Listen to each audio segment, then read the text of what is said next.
Hi! In front of me is ZTE Blade A72S, and today I would like to show you how you can apply animated live wallpaper called Magic Fluids.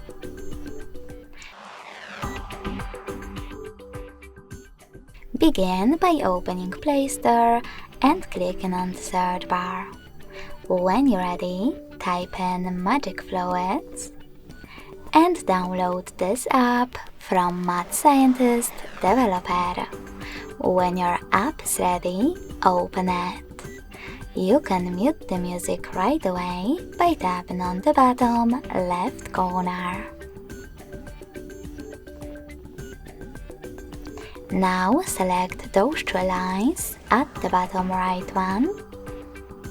Click on Set as Live Wallpaper and tap on this gear at the top right corner.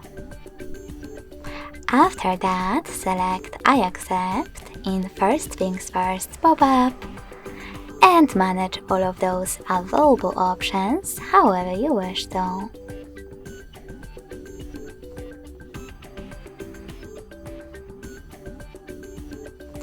When you're ready, go back, tap on Set Wallpaper, and then go back.